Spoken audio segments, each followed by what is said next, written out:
목장과 같이 기도하시겠습니다.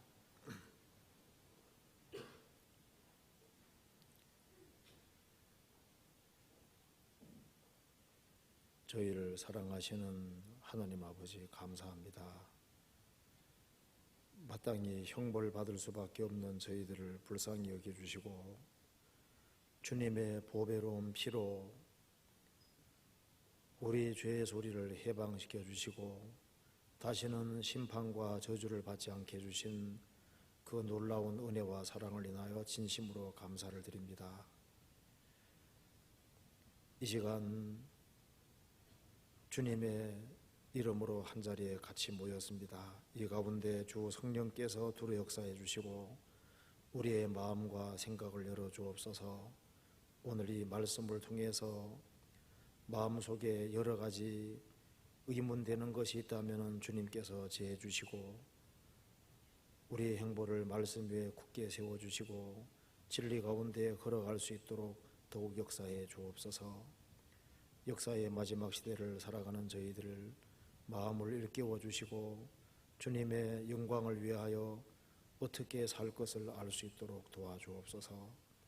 머지않아 주님 앞에서는 그날 칭찬과 영광과 존귀를 얻을 수 있도록 우리의 삶을 다스려 주시고 도와주시옵소서. 멀리 해외에서 전도하는 그 모든 손길들, 선교하는 그 모든 손길들에 앞서 행해 주시고 주의 역사와 능력을 나타내 주옵소서. 고마우신 우리 구주 예수 그리스도 이름 받들어 기도하옵나이다. 아멘. 성경 호세아 14장 찾으시겠습니다.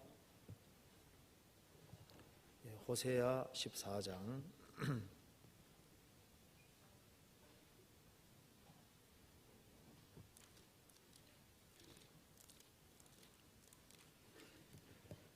14장 1절부터 제가 읽겠습니다.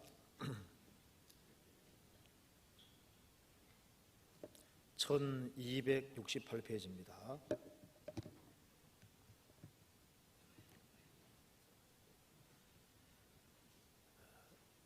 이스라엘아, 내 하나님 여호와께로 돌아오라. 내가 불의함을 인하여 엎드러졌느니라. 너는 말씀을 가지고 여호와께로 돌아와서 아뢰기를 모든 불의를 제하시고 선한 바를 받아줘서 우리가 입술로 수송아지를 대신하여 주께 드리리이다. 우리가 아수르의 구원을 의지하지 아니하며 말을 타지 아니하며 다시는 우리의 손으로 지은 것을 향하여 너는 우리 신이라 하지 아니하오리니 이는 고아가 주께로 말미암아 긍휼을 얻음이니이다 할지니라. 내가 저희의 패역을 고치고 즐거이 저희를 사랑하리니 나의 진노가 저에게서 떠났음이니라. 내가 이스라엘에게 이스라엘과 같으리니 저가 백합화같이 피겠고 레바논 백향목같이 뿌리가 박힐 것이라. 그 가지는 퍼지며 그 아름다움은 감람나무와 같고 그 향기는 레바논 백향목 같으리니 그 그늘 아래 거하는 자가 돌아올지라. 저희는 곡식같이 소성할 것이며 포도나무같이 꽃이 필 것이며 그 향기는 레바논의 포도주같이 되리라. 에브라임의 말이 내가 다시 우상과 무슨 상관이 있으리요 할지라. 내가 저를 돌아보아 대답하기를 나는 푸른 잣나무 같으니 내가 나로 말미암아 열매를 얻으리라 하리라. 누가 지혜가 있어 이런 일을 깨달으며 누가 총명이 있어 이런 일을 알겠느냐. 여호와의 도는 정직하니 의인이라야 그 도에 행하리라. 그러나 죄인은 그 도에 거쳐 넘어지리라. 3절을 같이 읽어보시겠습니다. 우리가 아수르의 구원을 의지하지 아니하며 말을 타지 아니하며 다시는 우리의 손으로 지은 것을 향하여 너희는 우리의 신이라 하지 아니하오리니 이는 고아가 주께로 말미암아 긍휼을 얻음이니라 할지니라. 거기까지입니다. 오늘 여기 호세아 14장 3절을 중심으로 해서 같이 생각을 해보도록 하겠습니다. 특별히 여기에 호세아 14장 3절에 고아라는 말이 여기에 나와 있습니다. 고아가 주께로 말미암아 긍휼을 얻음이니이다 할지니라, 이런 구절이 나와 있습니다. 여기서 고아라고 하는 것은 지금 세상에서 말하는 그 아버지 없는 그 자녀들을 말하는 것이 아닙니다. 여기서 고아라고 하는 것은 살아계신 하나님 앞에서 하나님을 참으로 알지 못하고 다른 아버지들을 섬기는 사람들, 다양한 우상을 섬기는 그런 사람들은 많은 아버지를 가지고 있지만 하나님 보실 때는 고아라는 겁니다. 고아는 참 불쌍하지 않습니까? 세상에서 성경에서 말씀하시는 참 하나님을 알지 못하고 참 하나님과 바른 관계를 맺지 못한 모든 사람은 하나님 보실 때는 정말 비참하고 불쌍한 고아라고 이렇게 말씀하고 있는 겁니다. 이스라엘 백성들이 많은 징계 가운데 자신들이 섬긴 그 많은 아버지, 영적인 아버지들, 그 우상들입니다. 우상들이 가짜라는 걸 확실히 깨닫고, 그래서 참 하나님을 찾을 때 그들은 세상을 향해서는 고아가 된 겁니다. 세상을 향해서 고아가 될 때 이 세상편에서는 의지하고 기댈 것이 없는 가장 비참하고 불쌍한 그런 상태가 됐을 때 그것을 고아라고 말씀하고 있는 겁니다. 이 세상에서도 참 고아하면 불쌍하지 않습니까? 이 부모 없는 고아만큼 불쌍한 사람 없잖아요. 그런데 육신적으로는 부모가 있다 할지라도 하나님 편에서는 얼마든지 아주 비참하고 불쌍한 고아일 수 있는 겁니다. 우리 시대에 많은 사람들이 영적인 많은 아버지들을 가지고 있습니다.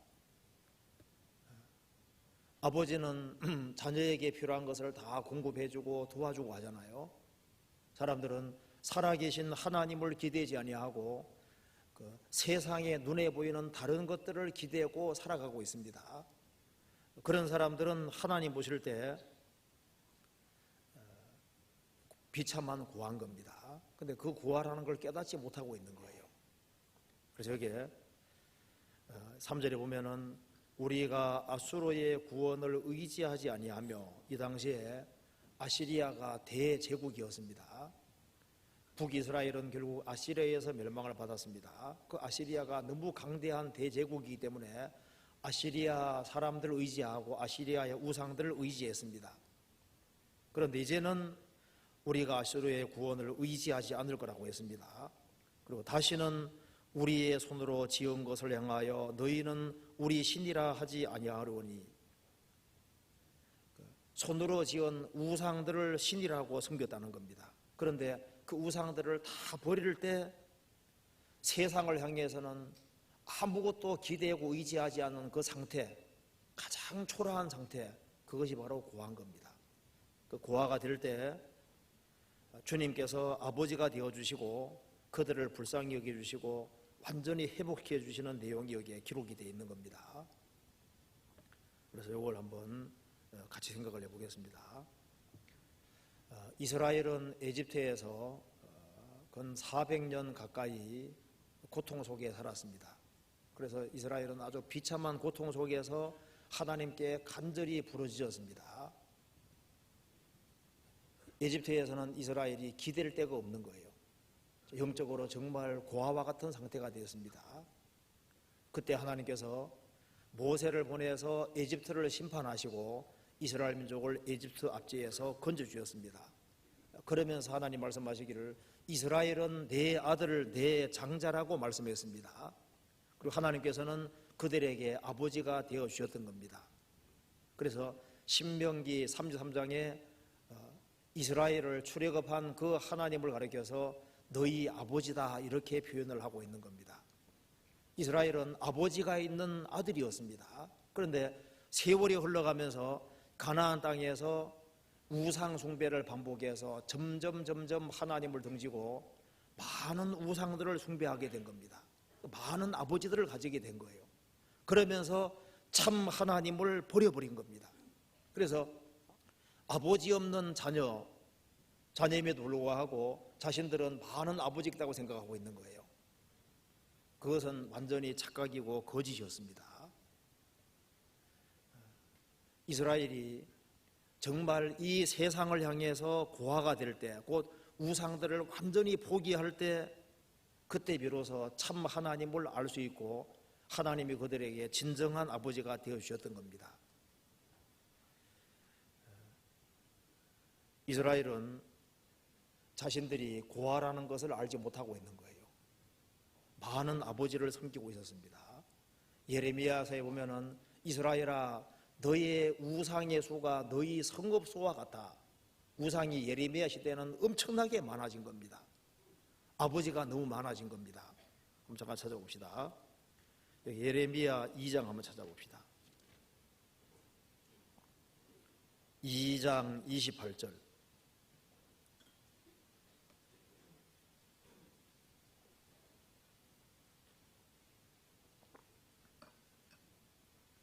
자, 2장 28절 같이 한번 읽어보겠습니다.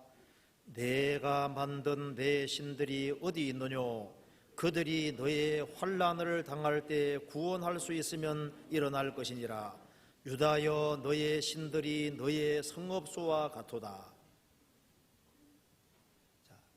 살아계신 하나님만 섬기던 이스라엘이 이제 몰래 우상을 받아들이기 시작하더니만 나중에는 유다여, 너의 신들이 너희의 성읍수와 같도다. 우상이 너무너무 많아진 겁니다. 아버지들이 너무너무 많아진 거예요. 그래서 다양한 종류의 신들을 섬기고 온갖 우상들을 숭배했습니다. 곧 이스라엘에게는 많은 아버지가 생겼던 겁니다. 호세아서 10장을 찾아보시겠습니다.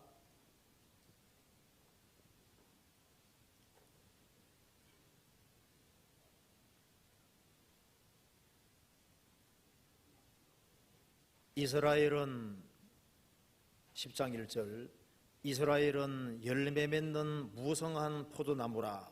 그 열매가 많을수록 제단을 많게 하며 그 땅이 아름다울수록 주상을 아름답게 하도다. 이 호세아가 사역할 당시에는 이스라엘이 육신적으로는 번창할 때입니다. 그래서 이스라엘이 육신적으로 잘 돼가는 것과 비례해서 하나님과 점점 멀어져서 온갖 제단들을 많게 했던 겁니다. 이스라엘은 열매 맺는 무성한 포도나무라. 그 열매가 많을수록 제단을 많게 하며 그 땅이 아름다울수록, 육신적으로 풍요를 더해갈수록, 육신적으로 잘 돼갈수록 이스라엘은 우상을 점점 더 많이 섬겼던 겁니다. 제단을 많게 했다는 것은 우상수가 그만큼 많이 늘어나고 그 땅이 풍요롭게 될수록, 잘 돼갈수록 주상을, 산 같은 걸 깎아 세우는 거예요. 그걸 더 아름답게 시장하고 우상에다가 더 정성을 기울이고 더 많은 우상 숭배를 했던 겁니다. 그리고 여로보암은 베델과 단에 우상을 만들어 놓고 우상 숭배를 했지 않습니까? 그래서 북이스라엘이 망할 때까지 계속해서 우상 숭배를 고집했습니다.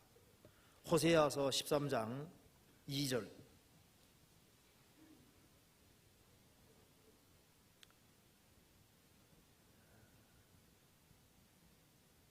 이제도 저희가 더욱 범죄하여 그 은으로 자기를 위하여 우상을 부어 만들되 자기의 공교함을 따라 우상을 만들었으며 그것은 다 장색이 만든 것이오늘 저희가 그것에 대하여 말하기를 제사 드리는 자는 송아지 입을 맞출 것이라 하도다. 그러니까 우상과 짝짝꿍하고 우상과 밀접해지고 우상과 하나가 되어가는 겁니다. 하나님이 하늘에서 내려보시니까 살아계신 하나님을 섬겨야 될 이스라엘이 자신의 비참한 처지를 깨닫지 못하고 많은 아버지를 가지고 있는 거예요. 영혼의 가짜 아버지를 많이 가지고 있는 겁니다. 우상들인 겁니다. 그런데 이것은 이스라엘 당대로 끝나는 것이 아닙니다. 지금도 하나님께서 세상을 들여다보시면 어떨까요? 20세기, 21세기 현대인들은 우상이 없는 것처럼 보이잖아요. 그런데 살아계신 하나님이 아닌 다른 것들이 자기를 도와주고 자기를 축복해주고 자기의 인생을 책임져 준다고 생각하는 모든 것은 하나님 보실 때는 우상이 되는 겁니다. 아버지가 되는 거예요. 어떤 사람에게는 이 세상에서 어떤 사업이 자기 보실 때는, 사업이 하나님 볼 때는 아버지인 경우도 있습니다. 사업이라는 아버지를 가지고, 어떤 사람은 돈이라는 아버지를 가지고, 어떤 사람은 쾌락이라는 아버지를 가지고 있고, 어떤 사람은 연재인, 어떤 사람은 영웅, 뭔가 눈에 보이는 많은 아버지들을 가지고 있습니다. 그래서 피조물을 조물조보다 더 섬기는 모든 것은 하나님 보실 때는 우상에 속하는 겁니다. 이는 저희가 피조물을 조물조보다 더 경배하고 섬김이라. 하나님이 만들어 놓으신 피조물을 하나님보다 더 높이는 모든 행동은 하나님 보실 때는 우상에 속하는 거다 그 말입니다. 그런데 이스라엘도 처음부터 우상에 심취한 것은 아니었습니다. 이스라엘은 조금 하나님과 멀어져서 완전히 우상 숭배에 빠지게 됐던 겁니다. 호세아서 4장을 찾아보시겠습니다. 4장 11절.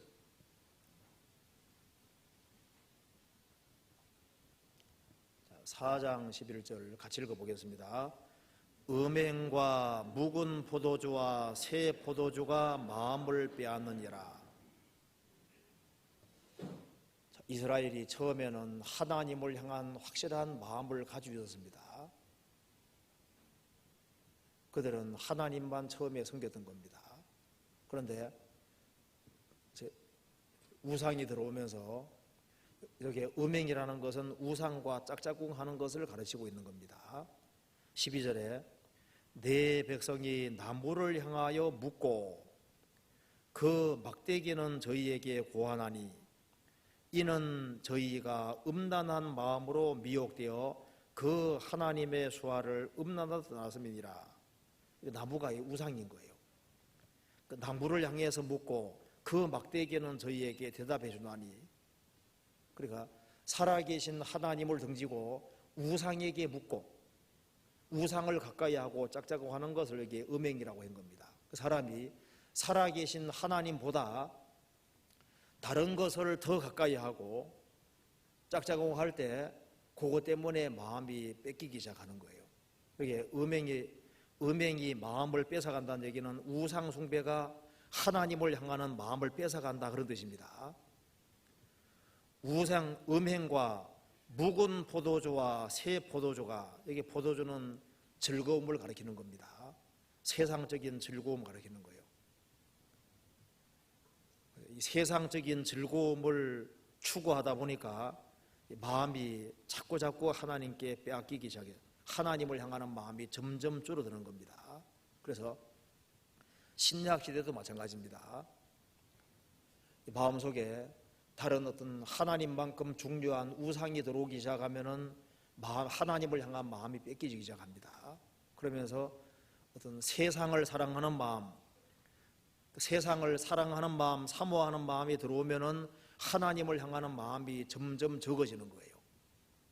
그래서 우상 숭배와 세상 사랑하는 마음은 마음을 흐트러뜨리는 겁니다. 그리고 조금 더 시간 지나가면은 두 마음이 되고, 나중에 시간 지나가면 마음이 하나님을 완전히 떠나는 그런 일이 생기는 겁니다. 그래서 이제는 아무것도 깨닫지 못하는 백성들이 되는 거예요. 그 결과는 하나님의 무서운 심판이었습니다. 그리고 이제 이스라엘이 하나님을 향하는 마음에서 마음이 우상 쪽으로 향하고 마음이 세상 쪽으로 향하니까 하나님의 징계가 내려오는데 그 징계를 깨닫지를 못했던 겁니다. 처음엔 하나님께서 조그맣게 징계를 내리셨습니다. 근데 점점 징계가 커져서 나중에는 아시리아란 나라 들어서 북이스라엘을 심판해버리고, 그 다음에 남유다도 끝까지 하나님을 등지니까 어떻게 했습니까? 바벨론 들어서 이스라엘 민족을 남유다를 심판해버린 겁니다. 그 뒤에 호세아서 5장 12절 같이 읽겠습니다. 그러므로 내가 에브라임에게는 좀 같으며 유다 족속에게는 썩이는 것 같도다. 그 다음에 14절 같이 읽겠습니다. 내가 에브라임에게는 사자 같고 유다 족속에게는 젊은 사 같으니 나 곧 내가 움켜갈지라 내가 탈취하여 갈지라도 건져낼 자가 없으리라. 하나님을 향하는 마음이 점점 적어졌습니다. 우상 숭배를 하고 세상을 사랑하는 것이 점점 심해지면서 하나님을 향하는 마음이 적어지니까 하나님이 징계로 처음엔 하나님이 좀 같은 모습으로 나타나셨습니다. 12절에 나와 있죠. 그러므로 내가 에브라임에게는 좀 같으며 유다 족속에게는 썩이는 것 같도다. 좀은 눈에 띄지 않습니다. 근데 옷 같은 것을 갈라가 먹잖아요. 마음이 하나님께로 떠나기 시작하면은 하나님이 조금 이스라엘 백성들에게 좋은 걸 뺏어가는데 징계를 내리는데 그걸 못 깨닫는 거예요. 유다 족속에게는 썩이는 것 같다 그랬죠. 모든 게 썩어 들어가고 있는데 그걸 알아차리지 못하는 겁니다. 그런데 이제 마음이 주님께 완전히 딱 떠날 때는 어떻게 됐습니까? 떠날 때는 하나님이 사자 같은 모습으로 나타나셔서 이스라엘 백성들을 찢어버린 겁니다. 그래서 이것이 바로 북이스라엘이 아시리아에 의해서 심판받은 모습이잖아요. 남유다는 북이스라엘보다 더 큰 죄를 지었기 때문에 하나님께서 젊은 사자 같은 모습으로 나셔서 남유다를 아주 무자비하게 심판했습니다. 그것이 바로 바벨론 포로 사건입니다. 이렇게 이제 징계를 받았던 겁니다. 그래서 이스라엘 백성들은 이제 우상 숭배를 하고 세상 사랑하는 마음이 점점 커지고 하니까 하나님이 아무리 말씀하셔도 그 하나님 말씀을 듣기를 싫어하는 거예요. 그래서 호세아 8장에 이렇게 나와 있습니다. 8장 12절에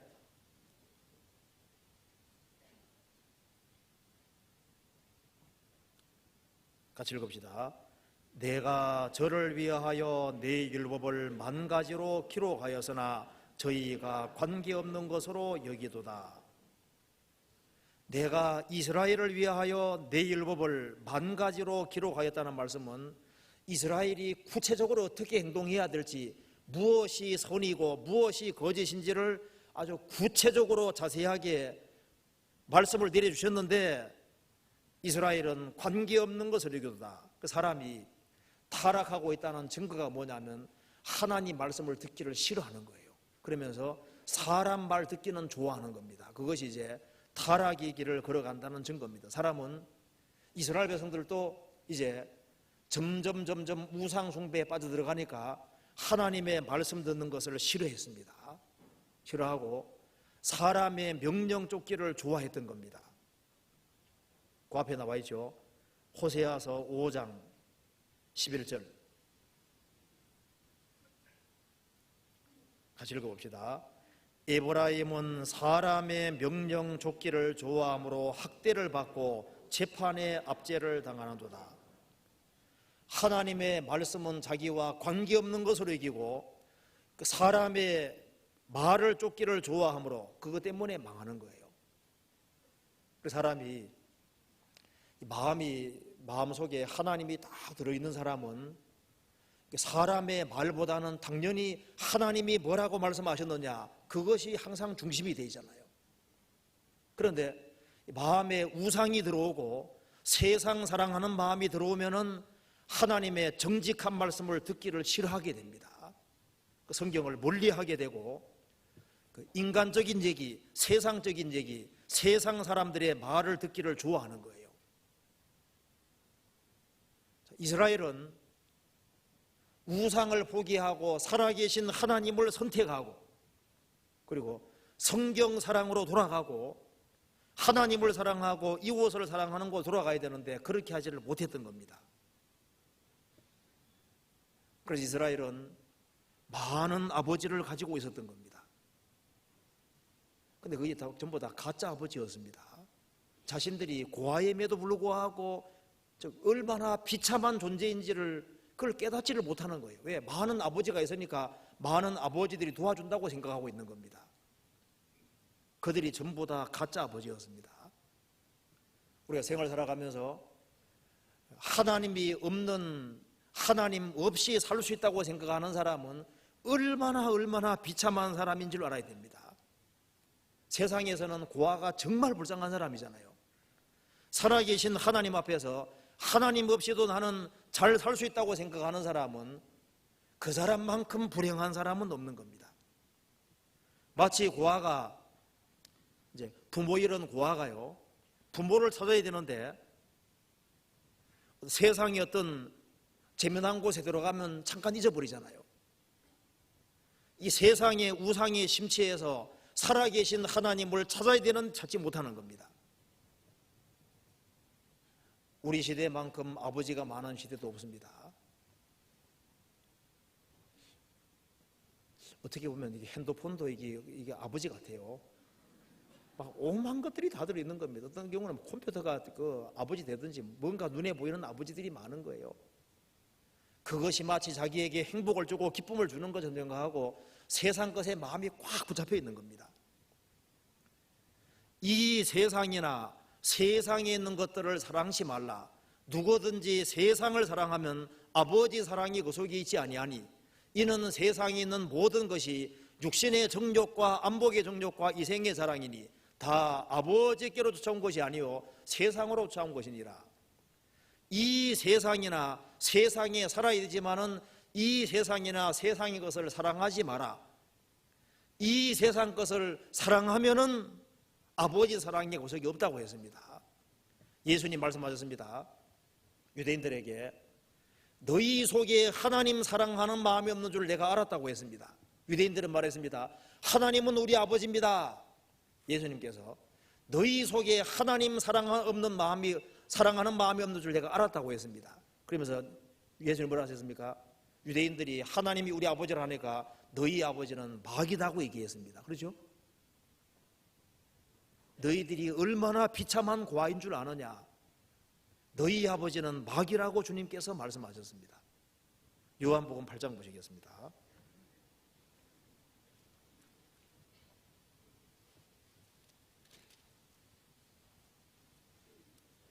8장 41절.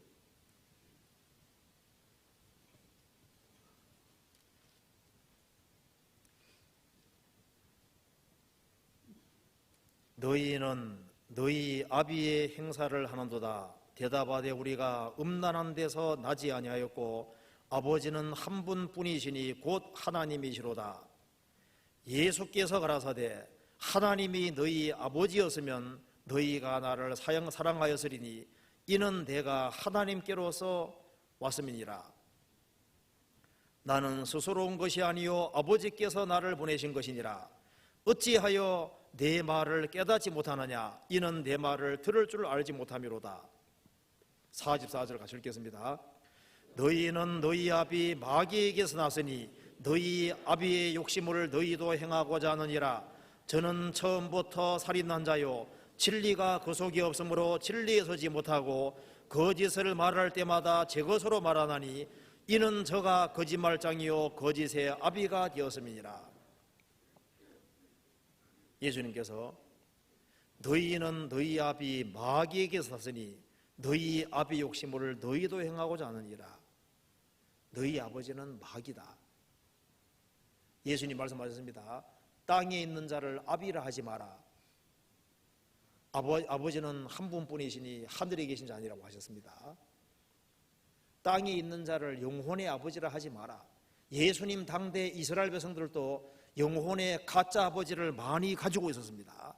그들은 살아계신 하나님을 섬긴다고 말은 했지만은 마음속에 다른 많은 우상들을 가지고 있었습니다. 그들은 참으로 하나님 앞에서 회개하지 않았습니다.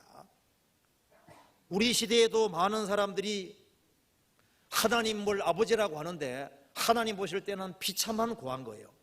어떤 사람에게는 어떤 종교 교주가 아버지입니다. 어떤 사람에게는 신부가 아버지고, 어떤 사람은 제도의 틀이 아버지고, 어떤 예배 의식이 아버지인 경우도 있고, 유전과 전통이 아버지인 경우도 있습니다. 뭔가 딴 곳에 붙잡혀 있는 겁니다.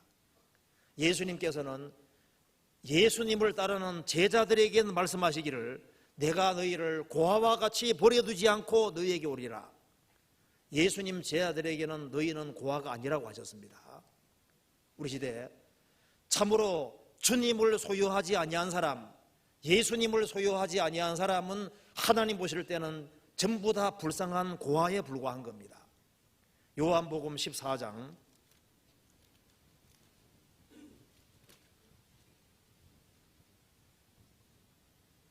18절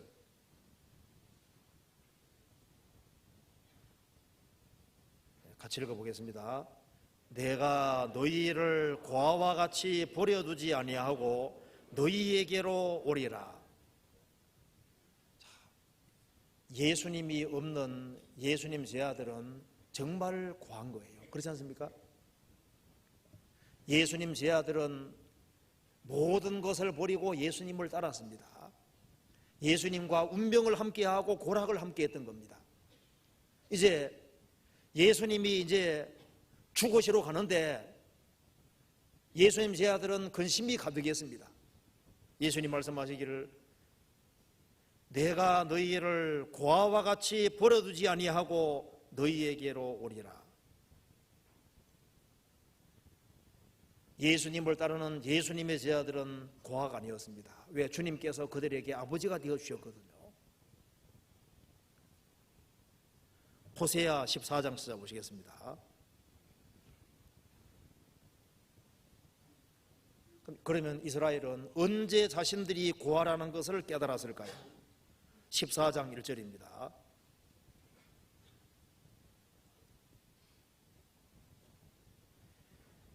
이스라엘아 내 하나님 여호와께로 돌아오라. 내가 불의함을 인하여 엎드러졌느니라. 좀 잘 돼갈 때 빨리 깨달으면 좋은데 꼭 엎드러져야지 깨닫는 거예요. 이게 참 문제죠. 이스라엘아 내 하나님 여호와께로 돌아오라. 너희들이 얼마나 비참한 처지인 줄 아느냐, 얼마나 불쌍한 존재인 줄 아느냐. 내가 불의함을 인하여 엎드러졌느니라. 불의한 뭡니까? 너희들이 많은 우상을 가지고 하나님을 완전히 등지고 살아는 그것이 죄다 그 말입니다. 그것 때문에 너희들이 엎드러졌느니라. 망했다 그 말입니다. 사람들이 망해야만 정신을 차립니다. 이스라엘 백성들도 완전히 비참하게 망할 때 그때 내가 기대고 의지했던 모든 것이 다 가짜라는 걸 알게 되는 거예요. 그때 참 하나님을 구하게 되는 겁니다. 그 앞에 9절 13장 9절 봅시다. 이스라엘아 내가 패망하였나니 이는 너를 도와주는 나를 대적함이니라. 전에 내가 이르기를 내게 왕과 방백들을 주소서 하였느니라. 내 모든 성읍에서 너를 구원할 자 내 왕이 이제 어디 있으며 내 재판장들이 어디 있느냐.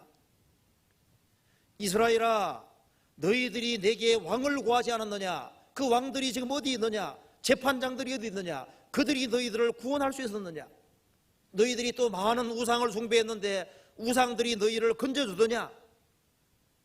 너희들이 그런 것을 의지해서 너희들이 엎드러졌느니라. 망했다는 겁니다. 사람이 눈에 보이는 것을 기대다가 눈에 보이는 것이 아무것도 아니다라는 걸 깨달을 때, 그때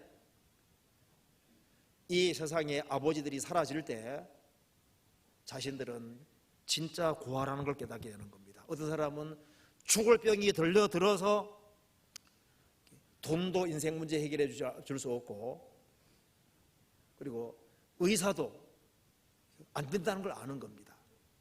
그때 자신이 얼마나 비참한 처지인지를 알게 되는 거예요.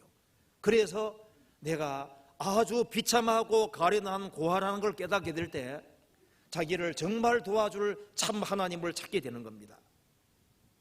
어떤 사람은 사업이 아주 완전히 망했습니다.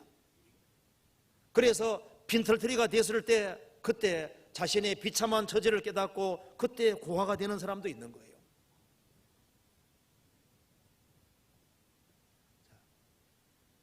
어떤 방법으로든 간에 자기가 고아라는 걸 빨리 깨달아야 됩니다. 어떤 사람은 세상이 얼마나 허무한지를 깨닫고 세상에는 기댈 만한 것이 없다는 것을 확실히 깨닫고 고아가 되는 사람도 있습니다. 뭔가 인생을 재고할 기회가 주어져야 됩니다. 그래서 눈에 보이는 것이 내 문제를 해결할 수 없고 내게 참된 만족을 줄 수 없다는 걸 확실히 깨달아야 됩니다. 영적으로 고아가 될 때 하나님께서 깨닫게 해주는 겁니다. 그래서 여기 3절에 우리가 아수르의 구원을 의지하지 아니하며 말을 타지 아니하며 다시는 우리의 손으로 지은 것을 향하여 너희는 우리 신이라 하지 아니하오리니 이는 고아가 죽게로 말미암아 긍휼을 얻음이니라 할지니라. 이스라엘은 우상이 완전히 없어졌을 때 그들은 고아가 됐고 하나님의 불쌍히 받았습니다. 신약시대도 마찬가지입니다. 인생의 허물을 깨닫고 이 세상의 것으로 만족할 수 없는 인생임을 알았을 때 그는 영적으로 고아가 된 겁니다. 심령이 가난하고 자신이 얼마나 비참하고 불쌍한 존재인지를 깨달았을 때 영적으로 고아가 된 겁니다. 자신은 죄로 인해서 죽을 수밖에 없고 멸망받을 수밖에 없는 존재라는 걸 확실히 깨달았을 때 영적으로 고아가 된 겁니다. 자신을 기다리고 있는 것은 오직 지옥이고 이제 비참함 밖에 없다는 것을 확실히 알았을 때 그는 고아가 된 겁니다. 그 고아를 주님이 불쌍히 주시는 거예요. 이는 고아가 죽게로 말미암아 긍휼을 얻음이니라 할지니라. 이스라엘이 우상이 가짜라는 걸 깨닫고 자신들이 아주 가장 비참한 상황이 됐을 때 그들은 살아계신 하나님의 도움을 정말 구하게 되는 겁니다. 그때 하나님께서 그들을 긍휼히 계시고 그들을 건져주신 겁니다. 우리도 언제 구원을 받았을까요? 세상 것을 꽉 붙잡고 있을 때는 구원이 안 됩니다. 제가 한번 우리 어떤 교구 집회 하는데요, 어떤 분이 대학생입니다. 그래서 이제 첫날 말씀 듣고 둘째 날까지 말씀을 들었어요. 그래서 그 사람이요 막 너무 놀래서 내일 꼭 오겠다고. 그런데 안 오는 거예요. 집회 내내 안 왔습니다. 나중에 만났어요. 왜 안 왔냐 그러니까 3일째 말씀을 들으면 확실히 믿어질 테고 그러면 내가 육신적으로 교회 간 것을 실행할 수 없기 때문에 그것 때문에 그걸 듣는 것을 포기했다는 거예요. 그러니까 세상 욕망이 꽉 차 있으니까 성경 말씀 들으면 이제 갈등을 느끼지만은 지금은 아니라고 미뤄버리는 거예요. 왜 구원받지 못하냐 하면은 신령한 것보다 하나님 앞에서 인생 문제 해결하는 것보다 눈에 보이는 것을 더 중시하고 눈에 보이는 것에 꽉 붙잡혀 있기 때문에 구원받지 못하는 거예요. 누가복음 15장의 탕자가 아버지에게 재산 주고해서 먼 나라로 가버리잖아요. 허랑방탕했습니다. 흉년이 들어서 이제 남의 집에 더부살이 인생이 돼서 이제 돼지 치는 사람이 됐잖아요. 가장 비참하게 됐을 때 그때 아버지 품에 들어오게 된 겁니다. 우리가 구원받을 때를 가만히 생각해 보면은요, 이게 자신이 참 비참한 상태가 됐을 때 구원받는 거예요. 대체로 그것이 맞죠. 심령이 가난하게 될 때, 애통하게 될 때, 그때 하나님의 긍휼로 이제 구원이 이루어지게 되는 겁니다.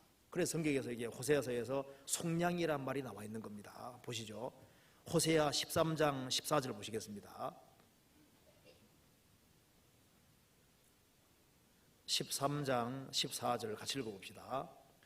내가 저희를 음부의 권세에서 속량하며 사망에서 구속하리니 사망아 내 재앙이 어디 있느냐, 음부야 내 멸망이 어디 있느냐, 뉘우침이 내 목전에 숨으리라. 자, 내가 저희를 음부의 권세에서 속량하며, 고아가 안 되면은, 자신의 비참한 저지를 깨닫지 못하면은 갈 곳이 음부밖에 없는 거예요. 음부의 권세에서 속량한다는 것은 지옥의 권세에서 건져내는 걸 가리키는 겁니다. 속량은 주님이 핏값을 지불하고 건져내는 게 속량이잖아요. 사망에서 구속하리니, 값을 지불하고 건져내리니, 그런 뜻입니다. 그래서 여기에 누가 속량되는, 구속되는 진리를 깨닫느냐, 사실 고아가 될 때 깨닫는 거예요. 자신의 어떤 비참한 운명을 깨달았을 때, 하나님 없는 인생이 얼마나 비참하고 살아계신 하나님 앞에서 이루어지는 것이 얼마나 두려운지를 깨달을 때, 그때 속죄의 진리가 깨달아지게 되는 겁니다. 속량되는 진리가 깨달아지는 거예요. 자, 요 구절을 좀 이해하기 위해서 한번 신약 찾아봅시다. 갈라디아서 3장 찾아보시겠습니다.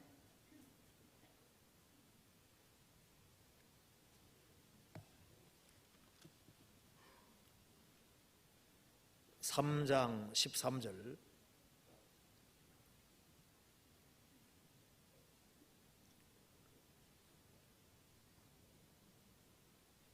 그리스도께서 우리를 위하여 저주를 받은 바 되사 율법의 저주에서 우리를 속량하셨으니, 기록된 바 나무에 달린 자마다 저주 아래 있는 자라 하였음이니라.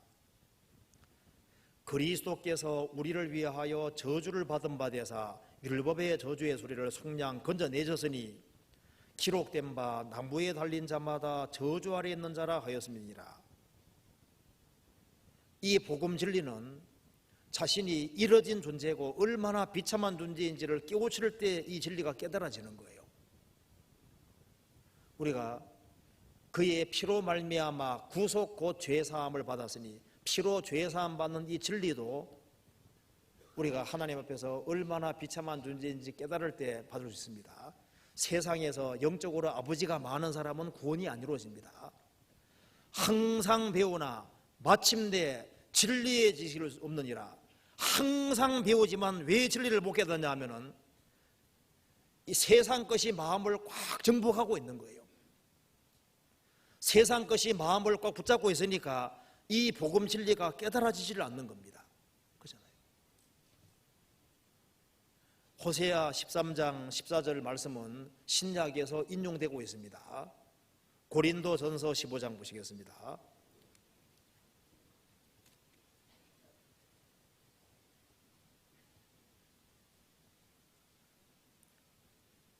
(15장) 54절입니다. 54절 55절 같이 읽겠습니다. 이 썩을 것이 썩지 아니함을 입겠고 이 죽을 것이 죽지 아니함을 입을 때에는 사망이 이김에 삼킴바 되리라고 기록된 말씀이 응하리라. 사망아 너의 이기는 것이 어디 있느냐, 사망아 너의 쏘는 것이 어디 있느냐. 주님이 재림하시는 그날 우리 몸이 죽지 않는 몸으로 부활됩니다. 이 썩을 몸이, 썩을 것이 썩지 아니함을 입고 이 죽을 것이 죽지 아니함을 입을 때에는 구약 호세아서에 예언된 대로 사망이 이김에 삼킨 바 되어서 사망이 없어지는 겁니다. 사망이 멸해져 버리는 겁니다. 구원받은 사람에게서. 그래서 사망을 향해서 호령할 수 있게 되는 겁니다. 사망아 너의 이기는 것이 어디 있느냐, 사망아 너의 쏘는 것이 어디 있느냐. 사망을 향해서 호령할 수 있는 이제 그런 사람이 된 겁니다. 호세아 다시 한번 봅시다. 호세아 13장에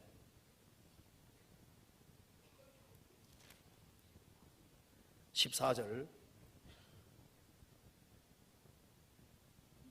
내가 저희를 음부의 권세에서 속량하며 사망에서 구속하리니, 사망아 내 재앙이 어디 있느냐, 음부야 내 멸망이 어디 있느냐, 뉘우침이 내 목전에 숨으리라. 하나님은 뉘우치지 아니하시고 절대적으로 이 말씀을 이루신다는 뜻입니다. 기어코 사망을 멸하시고 구속받은 사람, 영혼이 구속받은 사람 몸까지 절대적으로 구속하겠다는 말씀인 겁니다. 그래서 이스라엘도 고아가 될 때 하나님께서 불쌍히 해주신 겁니다. 신약 시대 때도 마찬가지입니다. 우리가 비참한 처지에 있을 때 우리가 구원받은 것은 하나님 우리를 정말 불쌍히 여기기 때문에, 어떤 사람은 보면은 가정적으로 정말 이복 형제로서 막 왕따 당하는 식으로 고통을 많이 받았습니다. 어떤 사람은 결혼했지만은 남편에게 구박을 많이 받아서 눈물만 흘리고 한숨만 흘리던 사람일 수도 있었습니다. 세상에서 아무도 도와주고 의지할 데가 없는 겁니다. 세상에서는 하나님 볼 때 진짜 고아가 되어 있는 거예요. 하나님이 불쌍히 여겨주셔서 구원받는 겁니다. 우리에게 구원이 임한 것은 우리가 잘나서가 아닙니다. 우리는 정말 비참한 상황 속에 있었습니다. 그런데 하나님께서 하나님의 긍휼로 말미암아 우리가 구원을 얻고 이제 고아 신분에서 벗어나서 뭐가 됐습니까? 우리는 하나님의 아들이 된 겁니다. 죄를 사함받은 사람 속에 성령이 선불로 들어오시고, 성령이 양자 영이기 때문에 죄를 사함받고 성령이 들어온 사람은 전부 다 하나님 볼 때 양자, 아버지, 아들이 된 겁니다. 이제 구원을 받은 사람만 하나님 볼 때 고아가 아닌 거예요. 구원 안 받은 모든 사람은 사실상 아버지 없는 고아와 똑같은 겁니다. 구원받은 사람은 하나님의 자녀입니다. 하나님의 아들인 겁니다. 성경 로마서 8장 보시겠습니다.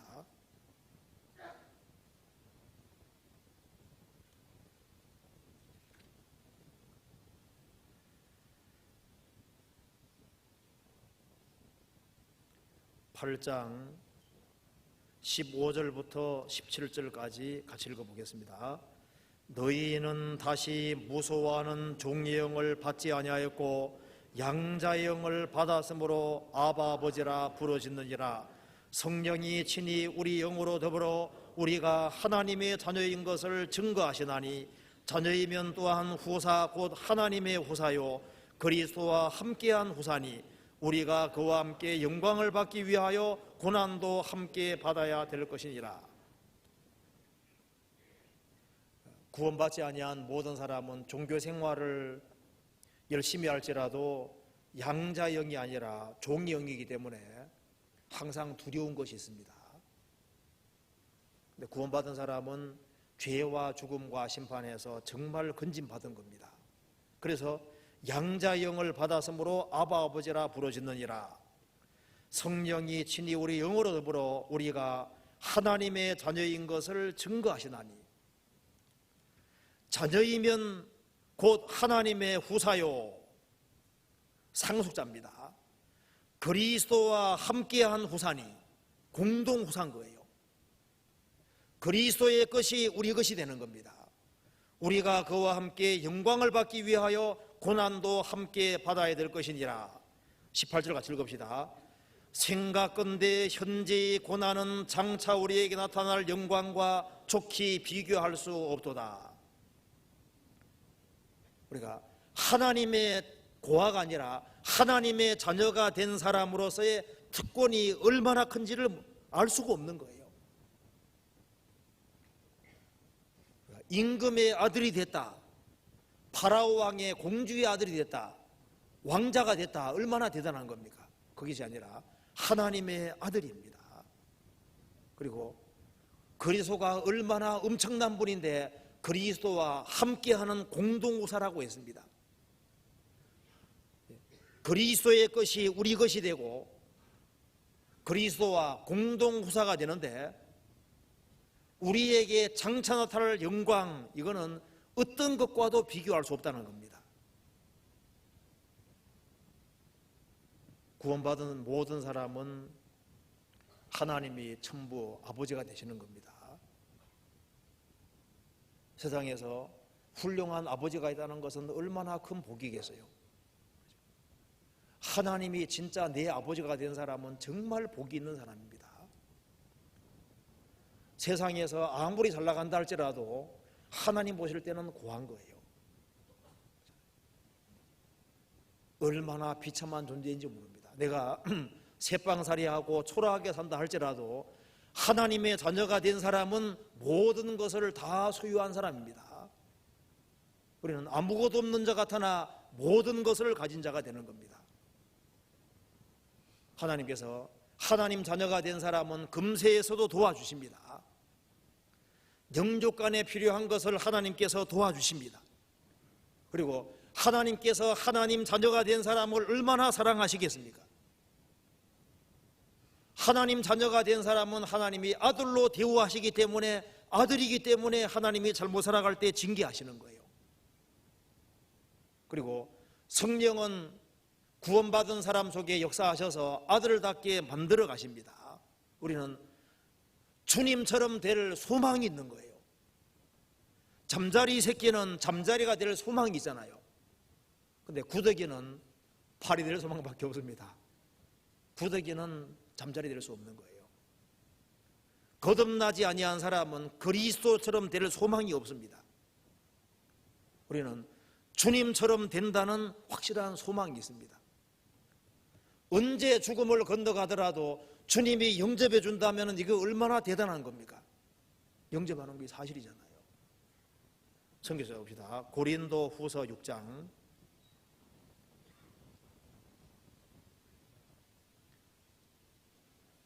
18절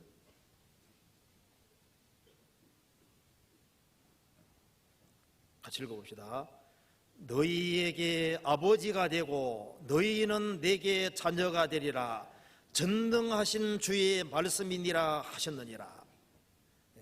전능하신 주님이 말씀하시기를, 구원받은 사람에게 말씀하시기를, 너희에게는 내가 아버지가 되고 너희는 내게 자녀가 되리라. 전능하신 주의 말씀이니라. 전능하신 주님이 구원받은 사람은 하나님의 자녀라고 말씀하셨습니다. 성경 요한계시록 21장 찾아봅시다. 이 구절을 읽으면 좀 가슴이 찡해져야 정상일 것 같아요. 21장 7절 같이 읽어봅시다. 이기는 자는 이것들을 유업으로 얻으리라. 나는 저의 하나님이 되고 그는 내 아들이 되리라. 거듭난 성도가 이긴 자입니다.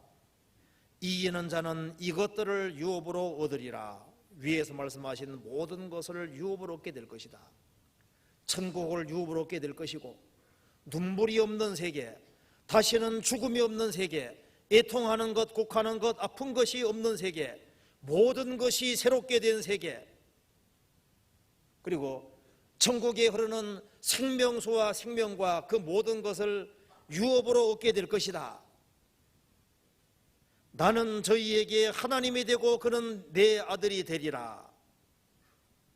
나는 저희 하나님이 되고 그는 내 아들이 되리라. 전능하신 하나님의 아들 그리스도의 신부라는 것은 이건 엄청난 겁니다.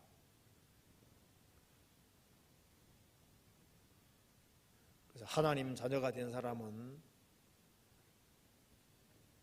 하나님 아들로 탄생한 사람은 사랑의 줄로 딱 연결이 된 거예요. 세상에서도 육신적으로 태어나면 어떻게 태어나면은 부모와 자식은 어떻게 되는 겁니까? 사랑의 줄로 딱 연결된 거잖아요. 그렇죠? 그럼 거듭난 사람은, 거듭나서 주님의 생명을 얻은 사람은 호세아 11장에 말한 대로 사랑의 줄, 사람의 줄고 사랑의 줄로 딱 연결된 겁니다. 그래서 일생 동안 끊을 수 없는 관계가 부부관계지 않습니까? 이 부모와 자식 관계는 일생 동안 가는 관계입니다. 사람이 자기가 비참한 고아가 됐을 때, 빈손 들고 주님께 나왔을 때 주님의 긍휼로 정말 구속이 된 사람은 줄로 연결된 거예요. 사랑의 줄로 딱 연결된 겁니다. 끊을 수 없는 줄로 연결이 된 거예요. 이스라엘 백성들은 언약의 백성입니다. 그래서 이스라엘 백성은 지구상에 안 없습니다. 왜? 언약의 줄로 연결이 딱 되어 있거든요.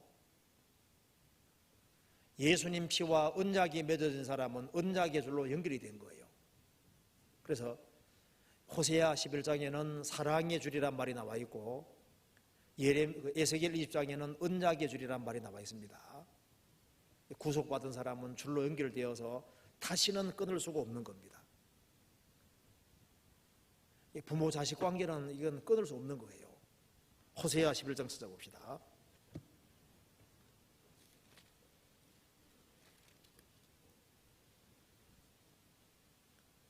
11장 4절 보시겠습니다.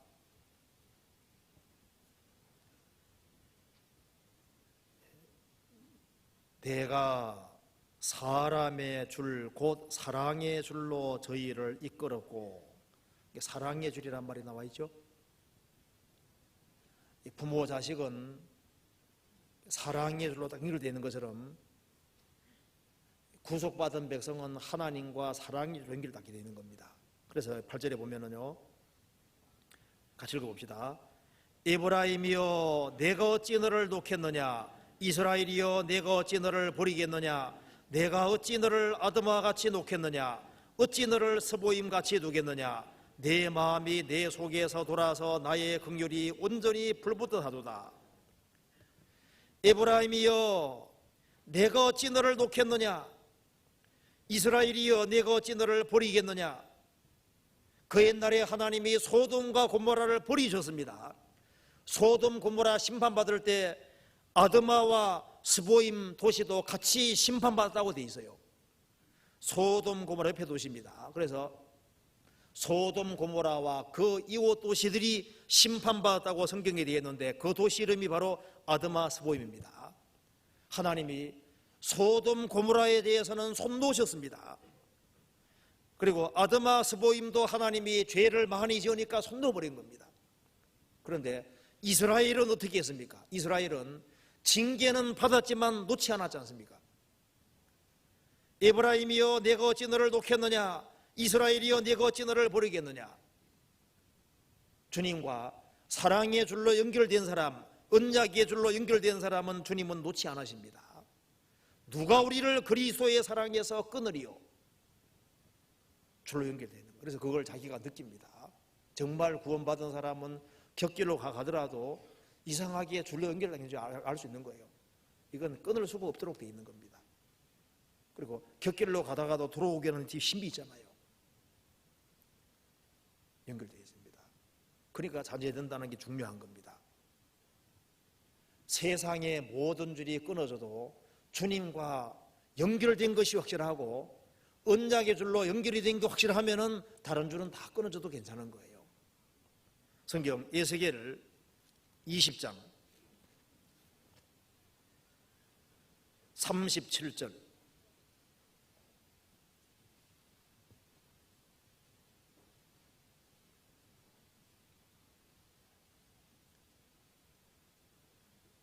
(1180페이지입니다) 37절 같이 읽어봅시다. 내가 너희를 막대기 아래로 지나게 하며 언약의 줄로 매려니와. 여기 보면은 언약의 줄이란 말이 나와 있죠. 주님께서 구속받은 사람은 언약의 줄로 딱 맵니다. 주의 것으로 딱 삼으시는 거예요. 그래서 주님과 사랑의 줄로 연결되어 있고 언약의 줄로 연결되어 있는 사람, 정말 하나님 자녀가 된 사람은 그걸 끊을 수 있는 존재가 없습니다. 다른 줄은 다 끊어줘도 괜찮은 거예요. 성경 한번 찾아봅시다. 예레미야 10장 보시겠습니다.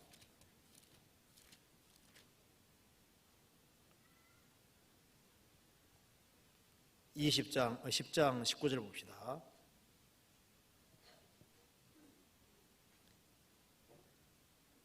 (19절) 슬프다 내 상처여 내가 중상을 당하였도다. 그러나 내가 말하노라 이는 참으로 나의 고난이라 내가 참아야 하리로다.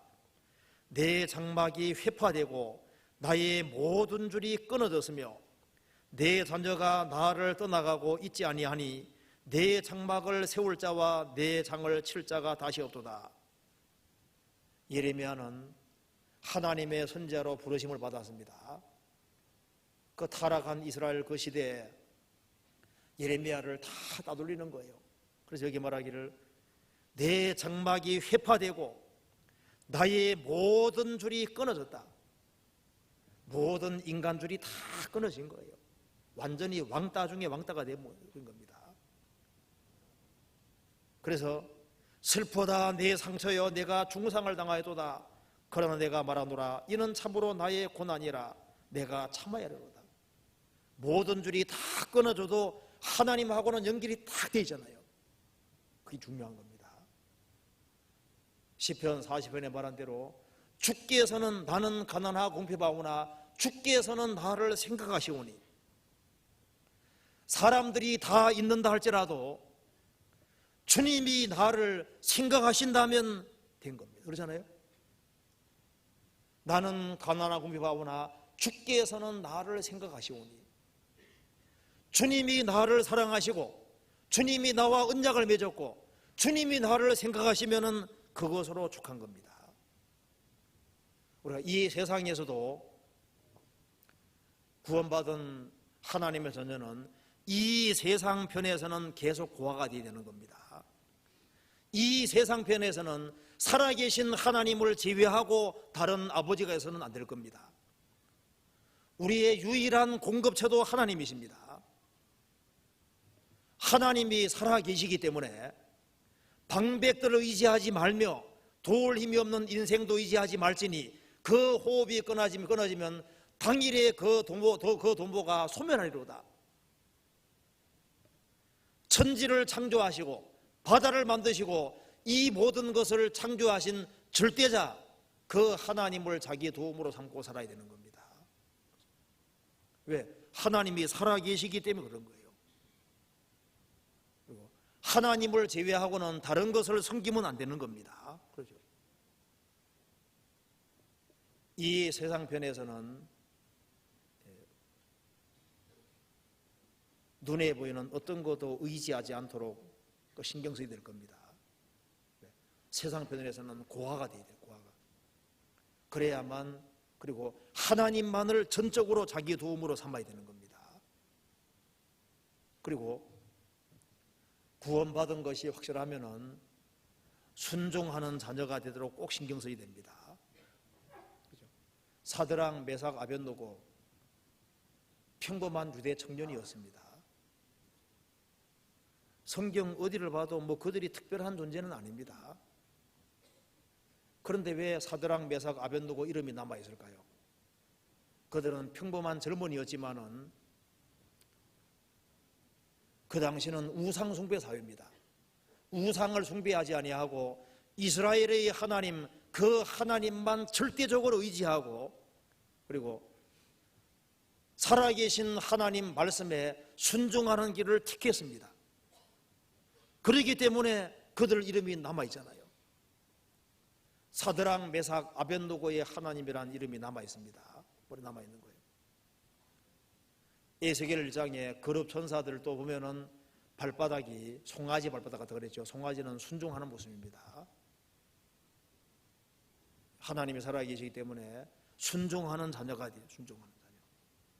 그래서 순종해서 성공할 수 있다면은 신앙생활을 잘할 수 있을 겁니다. 주님께서 구원받은 모든 자녀는 오른손의 아들이 되기 원하실 겁니다. 성경에 베냐민은 오른손의 아들이죠. 베노니는 슬픔의 아들입니다. 왜 그런 말이 있을까요? 구원받은 사람들도 때로는 슬픔의 아들이 될 수도 있는 겁니다. 또 주님께 귀히 쓰임받는 오른손 아들이 될 수도 있는 거예요. 성경 창세기 찾아봅시다. 창세기 35장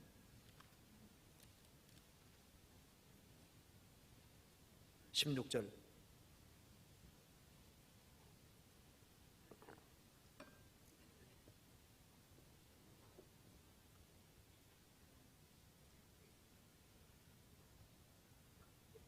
그들이 베델에서 발행하여 에브라스에 이르기까지 얼마 길을 격한 곳에서 라헬이 임산하여 심히 신고하더니 그가 난산할 즈음에 산파가 그에게 이르되 두려워 말라 지금 그대가 또 등남하느니라 하매 그가 죽기 임하여 그 혼이 떠나려 할 때 아들의 이름은 베논이라 불렀으나 그 아비가 그를 베냐민이라 불렀더라.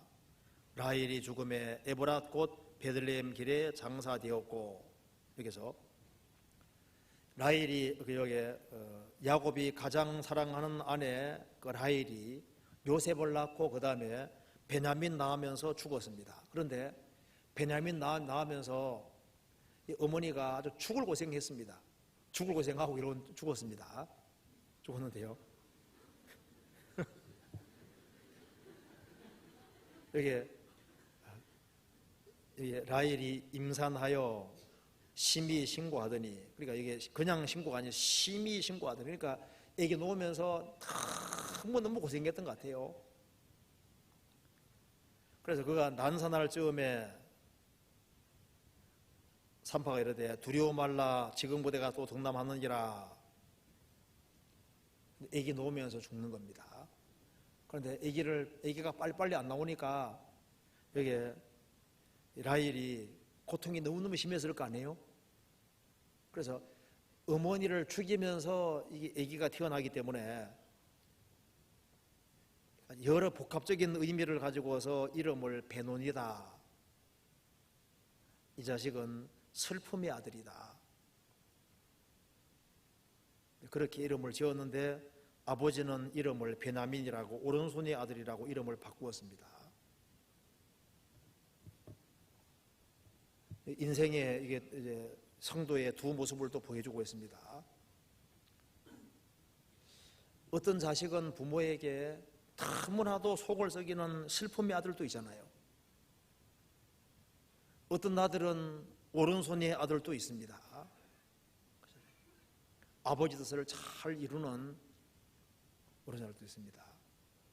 구원받은 성도 중에도 하나님 아버지께 많은 슬픔을 끼치고 근심을 끼치는 슬픔의 아들이 있는가 하면은 주의 손에 붙잡힌 바 되어서 귀하게 쓰임받는 오른손의 아들도 될 수 있습니다. 둘 중에 하나가 되는 겁니다. 여기에 있는 모든 분들도 구원받은 사람이라면은 살아계신 하나님 앞에서 슬픔의 아들이 되든지 아니면은 주님 손에 붙잡힌 바 되어서 귀히 쓰임받는 오른손 아들 둘 중에 하나가 되는 겁니다. 어떻게 하면은 오른손의 아들이 될 수 있을까요? 성경의 명백한 원칙을 무시하면서 오른손의 아들이 되기를 기대할 수는 없을 겁니다. 2 더하기 2는 4잖아요. 2 더하기 2가 5라고 아무리 우겨도 4입니다. 그렇죠? 성경에 명백하게 되어 있는 것을 어기면서 오른손 아들이 될 수 없을 겁니다. 순종은 원칙에 속하는 거예요. 순종하는 길을 걷지 아니하면서 불순종의 길을 걸어가면서 오른손의 아들이 될 것이다. 그건 천만의 말씀입니다. 불순종의 길을 걸어가면은 슬픔의 아들이 되는 거예요. 그렇죠? 순종의 길을 걸어가는 사람은 주님 손에 붙잡힌 바 되어서 귀히 쓰임받는 오른손 아들이 될 수도 있습니다. 그리고 게으르게 살아가면서 오른손 아들이 될 수 없을 겁니다. 왜? 부지런한 것은 원칙이기 때문에 부지런하게 살지 아니하면은 슬픔을 끼치는 아들이 되는 거예요. 그런데 성실하게 근실하게 살아가면 그 사람은 주님께 붙잡힌 바 되어서 귀하게 쓰임받는 오른손 아들이 될 수도 있습니다.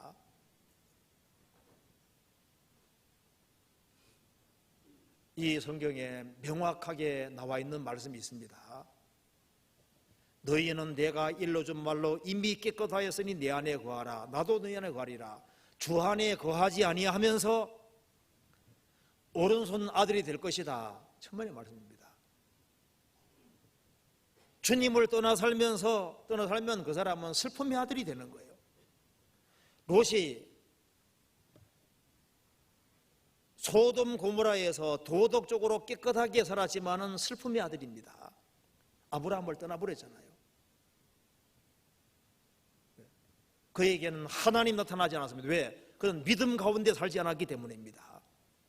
믿음 가운데 살아가지 아니하면서 오른손 아들이 될 수 있느냐? 그렇지 않을 겁니다. 우리가 성경을 배우는 가운데 또 구원받고 시간 지나가는 가운데 자기 생각이 맞느냐, 하나님 말씀이 맞느냐 보면 항상 하나님 말씀이 맞았습니다. 그렇죠? 예레미야 44장에 말한 대로 내 말이 성립되었는지 너희 말이 성립되었는지 너희들이 알게 될 것이다. 주님 말씀이 맞았는지 자기 생각이 맞았는지 시간 지나면 알게 되는 겁니다. 그래서 우리가 이 세상에서 오른손의 아들, 정말 하나님의 자녀로서 귀하게 쓰임받기 위해서는 세상 편에서는 고아가 된다 할지라도 걱정할 필요 없습니다. 가장 고독한 상황에 떨어진다 할지라도 나 홀로 서리라 그런 심정을 가지고서 서는 게 필요합니다. 우리는 우상 숭배하는 세상에 살고 있는 거예요. 노아는 그 당대에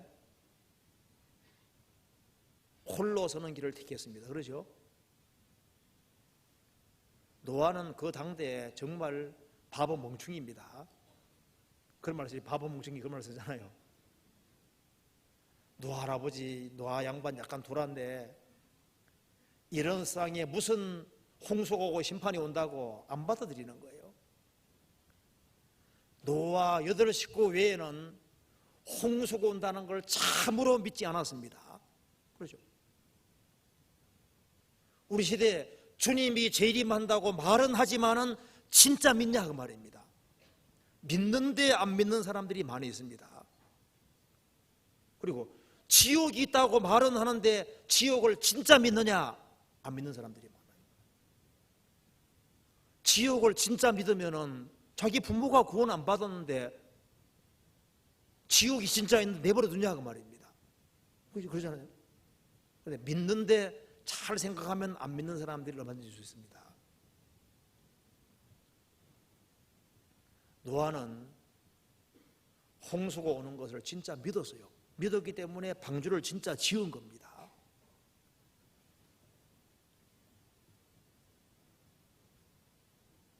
주님이 오신다는 말씀이 사실입니다. 그래서 우리 세상에서는, 세상 편에서는 고아가 돼도 괜찮은 겁니다. 다니엘은 16살 나이에 붙잡혀 와서, 바벨론 붙잡혀 와서 자기 혼자라도 하나님 말씀을 지키는 길을 택했잖아요. 마음에 결심을 굳히고 왕의 진미를 안 벗기로 결심을 굳혔습니다. 왜? 나 홀로라도 신앙생활 잘해보겠다 그 말입니다. 사드락 메삭 아벤노고도 그 당대에는 별종입니다. 유별나게 우상 숭배 안 하겠다 그러지 않았습니까? 사람들이 왕따 시킨다 할지라도 하나님 말씀을 지키는 길을 택해야 됩니다. 요한복음 9장에 날 때부터 소경 난 사람, 그 사람은 끝까지 진리를 고소하고 유대 종교가들에게 버림을 받았지 않습니까? 그럼 유대 사회에서 퇴출되는 거랑 마찬가지인 거예요. 출교입니다. 그때 주님이 맞아주셨잖아요. 세상 사람들을 너무 두려워할 필요 없습니다. 성경 찾아봅시다. 호세아서. 그래서 여기에 이런 말씀이 나와 있습니다. 1269페이지입니다. 9절 보시겠습니다. 9절. 누가 지혜가 있어 이런 일을 깨달으며 누가 총명이 있어 이런 일을 알겠느냐. 여호와의 도는 정직하니 의인이라야 그 도에 행하리라. 그러나 죄인은 그 도에 거쳐 넘어지리라. 누가 지혜가 있어 이런 일을 깨달으며 누가 총명이 있어 이런 일을 알겠느냐. 자신이 살아계신 하나님 앞에서 얼마나 비참한 존재인지 이것도 이걸 깨닫는 건 정말 지혜 있는 사람입니다. 자신이 살아계신 하나님 앞에서 이루어져 있다는 것을 깨닫는 것은 정말 지혜인 거예요. 그리고 음부의 권세, 사망 공부, 그 지옥의 권세가 있다는 것도 깨닫는 것이 지혜입니다. 그 지옥의 권세에서 속량되는, 건짐받는 그 진리를 깨닫는 것은 정말 지혜잖아요. 누가 지혜가 있어서 이런 도를 깨달을 수 있느냐? 복음 깨닫는 것은 인간 머리로 깨닫는 게 아닙니다. 저는 구원받고 난 이후에 답이 너무너무 쉬워서 이건 뭐 전해주면 누구든지 깨닫는 줄 알았습니다. 나중에 그게 아니더라고요. 이 말씀이 꼭 맞는 말입니다. 누가 지혜가 있어 이런 일을 깨달으며 누가 총명이 있어 이런 일을 알겠느냐? 인간의 지혜와 인간의 머리를 깨달을 수 있는 것이 아닙니다. 자신의 비참한 운명, 그게 고하잖아요. 자기가 얼마나 비참한 운명인지 그걸 어떻게 깨닫냐 그 말입니다. 자신이 이제 죽음 건너가면은 음부에 떨어지고 둘째 사망 불못이라는 걸 누가 하냐 그 말입니다. 거기에서 건짐받는 도리, 호세서에서는 그리스도에 대한 말씀이 많습니다. 예수님이 오셔서 우리를 건져내시는 그 진리, 그걸 누가 깨닫냐 그 말입니다. 그건 하나님이 도와주셔야 깨닫는 겁니다. 여호와의 도는 정직하니 의인이라야 그 도에 행하리라. 그러나 죄인은 그 도에 거쳐 넘어지리라. 아무것도 하지 못합니다. 그래서 하나님을 등지는 사람은 영원히 미합니다. 영원히 고아가 되는 거예요. 비참한 고아입니다. 그래서 세상에 보면요, 구원되지 아니한 모든 사람들은 보면은 전부 다 칼바를 알지 못하는 아버지 없는 가장 비참한 고아들인 거예요. 영원히 이뤄집니다. 그런데 정말 세상편에서 고아가 된 사람은 하나님께서 회복시켜 주시는 거예요. 14장 4절입니다.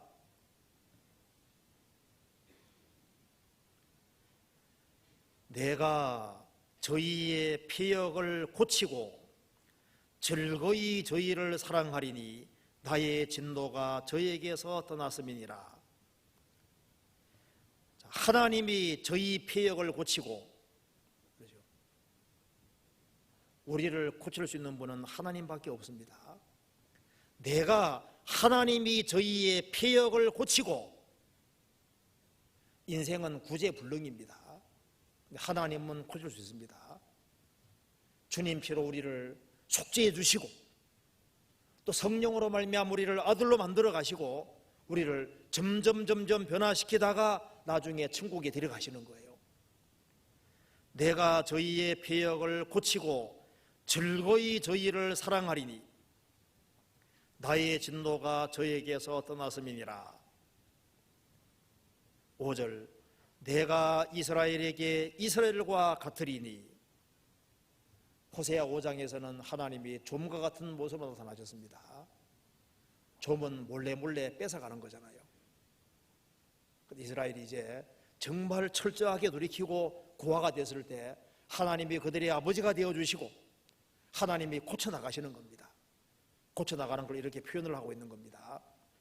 내가 이스라엘에게 이스라엘과 같으리니, 하나님이 이스라엘과 같은 모습으로 표현하고 있습니다. 이스라엘은 밤에 새벽에 몰래 조용히 내려옵니다. 눈치지 못하게 조용히 임해서 말없이 식사하잖아요. 하나님께서 조용한 모습으로 말없이 나타나셔서 배후에서 역사하시는 거예요. 그래서 주님이 성도에게 함께 하시고 역사하시면은 그 성도는 인생이 바꿔지는 거예요. 그래서 5절에 내가 이스라엘에게 이스라엘과 같으리니 저가 백합화같이 피겠고, 백합화 꽃같이 피겠고, 그 아름다운 인생으로 주님께서 만들어 가시는 거예요. 주님께서 구원받은 하나님 자녀를 어떻게 만들어 가십니까? 백합화 같이 피겠고 그 아름다운 인생으로 만들어 가십니다. 이 혼돈하고 공허한 지구에 하나님께서 역사하시니까 이 혼돈하고 공허한 지구가 점점 아름답게 바뀌죠. 나중에는 보시기에 심히 좋았더라. 하나님께서 아름다운 인생으로 바꿔 가십니다. 레바논 백향목같이 뿌리가 박힐 것이다. 그러니까 견고한 인생으로 만들어 가시는 거예요. 레바논의 백향목같이 뿌리가 박힐 것이다. 견고한 인생, 흔들리지 않는 인생으로 만들어 가시는 거예요. 회리 바람이 지나가면 악인은 없어져도 의인은 영원한 기초 같으니라. 세상 사람은 뿌리 박은 것처럼 보여도 주님이 후하고 울면 다 없어지는 거예요. 세상에서 떵떵거리고 살고 뭐 대기업 회장이 되기도 하고 엄청난 일도 하지만은요, 주님이 후 불면 다 날아가 버리는 겁니다. 아무것도 아닌 거예요. 이 세상도 그 정욕도 지나가는 겁니다. 그런데 주님으로 말미암아 구속받은 인생은 레바논 백향목같이 뿌리가 박힐 것이다. 그런 견고한 인생이 돼서 세상에서도 굳게 서고 저 천국에도 굳게 서게 되는 겁니다. 그 가지는 퍼지며, 가지가 퍼진다는 것은 영향력을 미치는 인생이 될 것을 말씀하는 겁니다. 성경에 이 말씀이 요셉에게도 그대로 사용되고 있습니다. 창세기 4장 9장에 요셉은 가지라고 했습니다. 가지가 제 연약한 존재지만은 살아계신 하나님께 견고히 붙기 때문에 그 가지가 담을 넘어도다, 그런 말씀이 있습니다. 그러니까 요셉은 이집트와 근동에 영향력을 크게 미치는 사람이 되잖아요. 그 가지는 퍼지며, 우리가 작은 자일지라도 주님이 이슬 같은 모습으로 오셔서 우리 배후 역사하시면은 우리가 비록 작은 자일지라도 귀한 영향 미칠 수 있습니다. 이스라엘에서 포로 잡혀갔던, 아람의 포로 잡혀갔던 한 계집아이가 나만을 인도했잖아요. 소년이 보리 5개 물고기 2마리를 예수님에게 드렸는데 5,000명이 먹었습니다. 작은 소년이지만은 주님과 연결되면은 영향력을 얼마든지 미칠 수 있는 겁니다. 그렇죠? 주님이 뭘 만들지 모르는 거예요. 그 가지는 퍼지며 그 아름다움은 감람나무와 같고, 감람나무는 성경에 말씀하기를 하나님과 사람을 영화롭게 하는 감람나무라 그랬습니다. 하나님께 영광을 돌리고 사람에게 영광 돌리는, 하나님께 영광 돌리고 사람들을 주님 품으로 인도하고 사람에게 영광 돌리는 그런 인생이 될 거다, 그 말입니다. 그 향기는 레바논 백향목 같으리니, 향기를 바라는, 진한 향기를 바라는 인생이 될 것이니 그 그늘 아래에 거하는 자가 돌아올 것이라. 주님 역사가 나타날 것을 말씀하는 겁니다. 8절, 에브라임의 말이 내가 다시 우상과 무슨 상관이 있으리요 할지라, 내가 저를 돌아보아 대답하기를 나는 푸른 잣나무 같으니 내가 나로 말미암아 열매를 얻으리라 하리라. 그래서 에브라임 말합니다. 이스라엘이 말하기를 이제 우상과 나는 아무 상관이 없다. 우상과 단절을 대고 살아계신 하나님만 섬길 때 하나님께서 열매를 맺게 만드시는 거예요.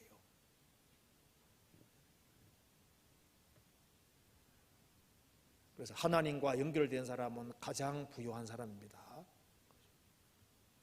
세상에서 누가 부유한 사람이냐? 하나님과 연결되어 있는 사람이 부유한 사람인 거예요. 우리가 구원을 받은 것은 세상에서 영적으로 고아가 됐기 때문에 불쌍히 받은 겁니다. 지금도 나는 하나님 없이는, 주 예수 그리스도 없이는 나는, 내 인생은 아무것도 아니다. 나는 주님만 붙잡고 살아야 되고, 주님이 내 구세주가 되셨고 주님이 나의 모든 것이 되었고, 내가 주님을 의지하지 않으면 나는 못 산다. 주님께 밀접하게 연결되어서 주님 붙잡고 살고 주님과 기대고 살아가는 사람은 세상편으로는 고아가 되어 있는 겁니다. 구원받고 난 이후에 만사가 형통한다 할지라도, 잘 돼간다 할지라도 눈에 보이는 걸 기대면 잘못하면은 주님과 멀어질 수 있습니다. 주님 없는 인생은 나는 아무것도 아니다, 그런 마음을 가지고 살 수 있다면은 주님 볼 때 고아가 되어 있다고 할 수 있습니다. 이는 고아가 죽게로 말미암아 긍휼을 얻음이니라 할지니라. 세상 편에서는 고아가 되고 이 세상에서 아버지는 한 분뿐이시다. 하나님은 한 분이시요 하나님과 사람 사이의 중보자도 한 분뿐이시니 사람이신 그리스도 예수라. 영생은 곧 유일하신 참 하나님과 그의 보내신 자 예수 그리스도를 아는 것이니이다.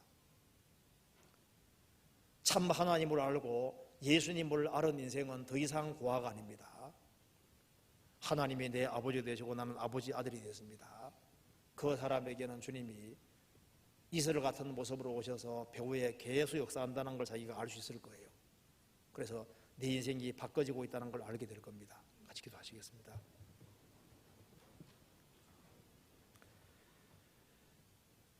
저희를 사랑하시는 하나님 아버지, 감사합니다.